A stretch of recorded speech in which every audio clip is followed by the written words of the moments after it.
If you were in a coma in 2014 and you woke up, I was like, well, the Nets have Kyrie, Durant, Harden, and Blake Griffin. You'd have been like, what?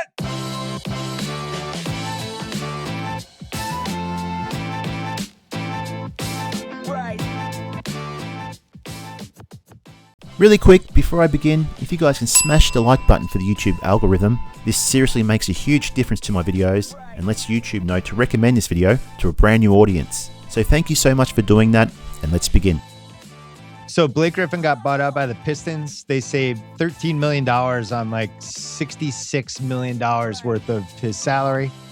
And I still don't understand why teams do that. I would just much rather have the guys in expiring and play a game of chicken with them. If I'm an NBA team, I'm supposed to be competing in a 30-team league. It's always like, oh no, it's good. It wins goodwill with the agents. The agent, yeah, that's what everybody always says. Fuck that. I'd be like, what would win goodwill? Maybe he should have done more for the $180 million I was paying him. Anyway. That would go over well if you were a GM today. If you said You think that. so? Yeah. All right. I'm going to work on that. So he signed with the Nets. This is one of those things where if you were in a coma in 2014 and you woke up, and you're like, hey, what happened? Tell me who are on the different NBA teams. I was like, well, the Nets have Kyrie, Durant, Harden, and Blake Griffin. You'd have been like, what? How many teams are in the league? Like 5? Right? You would have had like a heart attack. But this is there an earthquake? What happened? This is not the same Blake Griffin. And here's my question for you. Get ready. Are we sure he's better than Jeff Green? He's not. He hasn't been this year. He hasn't been this year. And look, he's not better than Jeff Green. You know what was really funny about this? And this is always this thing. And look, for the people that listen to this pod, how locked you are into the NBA or just, you like Bill. But there's always this reminder at times how obsessed we are with something when you'll see the reaction be like, oh, it's a fucking wrap. They got Blake. And you're like, wait, what? Now, it might be a wrap before he showed up, okay? Yeah. But to think that somehow the Blake we've seen this year in Detroit is now this missing piece, this big that they're going to add, but who knows? I mean, the thing is, as we've seen. Well, we do know. Well, we know that it's going to be a different opportunity for him with Brooklyn because whoever the fourth and fifth guys are wide open all the time. The time. We know. Okay. What do we know? He doesn't have his athletic ability anymore. No, he doesn't. He doesn't. I mean, that thing that went around about how he hadn't dunked since 2019, it went way deeper than that. And look, I'm not saying this to be critical. I really enjoyed watching Blake Griffin play for years and years and years. I think he had a great career. I think he's going to the Hall of Fame. I thought he was the third best player in the league by the end of the 2015 season. When the Warriors won their first title. I really did. I thought he was the third best player in that playoffs. He's had 8 surgeries, and he can't move anymore. And I don't think switching teams is going to change that. And, you can look at any metric, and this is something I've talked about before on this podcast. There's no metric better than just looking at somebody's basketball reference page year by year by year. And when you see somebody who is like 22 points and 12 rebounds and 7-8 free throw attempts a game, and it starts going down, and all of a sudden they're 12-5, they're 3 free throw attempts a game, they're shooting 37%, like there's no coming back.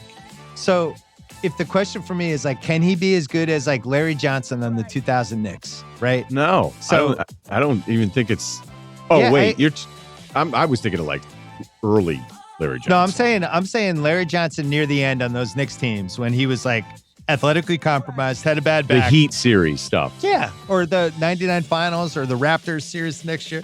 Could he be somebody that hits a couple threes, knows where to go, what to do, isn't afraid because he's been in a bunch of big games, kind of knows what his physical limitations are, knows how to play basketball, doesn't need the ball? Like maybe, but I would still rather have Jeff Green. I'm sorry. And if you're telling me he's going to get the minutes over Jeff Green, I think that's a mistake, unless there's some athletic renaissance coming for Blake that we all, you watch League Pass, I watch League Pass. I didn't see it in those Pistons games. I saw a guy who couldn't move anymore. No, but I also thought it was a weird spot because he still kind of felt like it was his team, and Jeremy Grant's like, no, that shit's over. And right. I felt like Blake almost gave up on his aggressiveness too. Like, okay, this sucks. This just isn't working out. So but you think he was trying not to get hurt?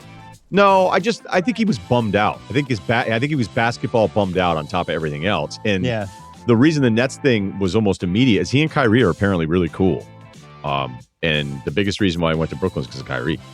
Well, he's by draft class theory, when these guys who are right around the same draft class and they knew each other since that AAU tournament in Vegas when they were all 15 or whatever, he's just known all these guys forever. And this is kind of why you don't want your players to be your GM, because these guys obviously are like, we got to sign Blake. Blake's available. We got to get him. They're not watching Detroit on League Pass. They're not factoring in that he's had nine surgeries. But I just think for Brooklyn, though, because they're so limited after the trade, and then they're limited because they've been doing all these shorter deals to avoid certain tax parts of it. I mean, obviously they're going to pay into the tax, but if you've been looking at what they've been doing, and I remember some former GM, I forget who it was writing about, hey, this is what they're going to end up doing because this is going to be the cheaper way to get through this. And so then to add Blake, I think it's just another body to throw in the mix. So I don't know if this automatically means he gets all of Jeff Green's minutes. I also think because of those guys, now there are going to be a couple games where he has some opportunities and probably puts up some decent numbers, but your original point's the best one.